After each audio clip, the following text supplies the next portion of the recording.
हम मीनू झा गोर लगै छी समस्त मिथिलावासी के एकटा होलीक गीत लऽ कऽ उपस्थित छी। संगमे श्रुति झा सेहो छथि। धन्यवाद। जय मिथिला, जय मैथिली। सेब मठ पर शोभे लाल ध्वजा हो बजरंग ध्वजा। सेब मठ पर शोभे लाल ध्वजा हो बजरंग ध्वजा। सेब मठ पर कोन शिखर पर गौरे बिराजे।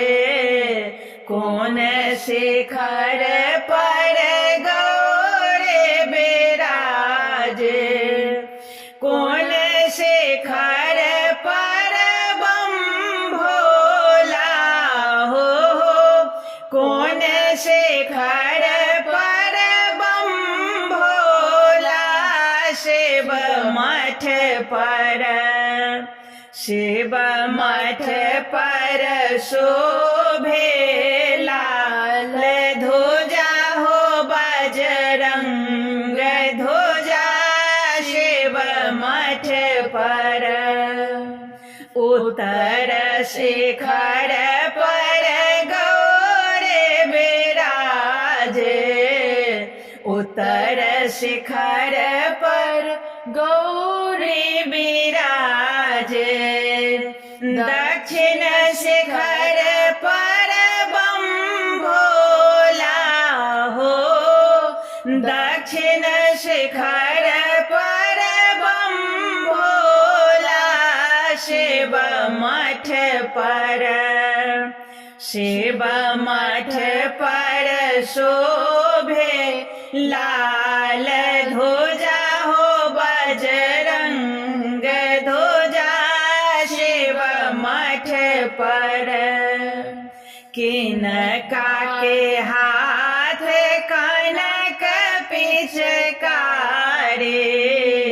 किनका के हाथ कनक पिचकारी।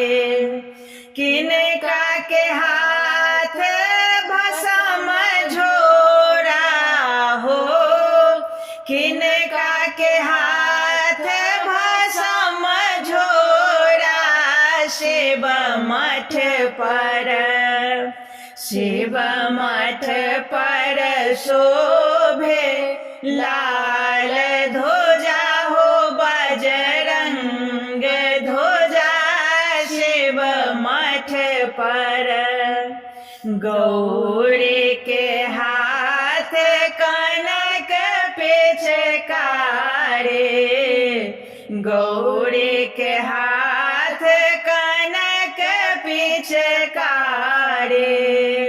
शिव जी के हाथ भस्म झोरा हो। शिव जी के हाथ भस्म झोरा। शिव मठ पर शोभे लाल ध्वजा हो बजरंग ध्वजा।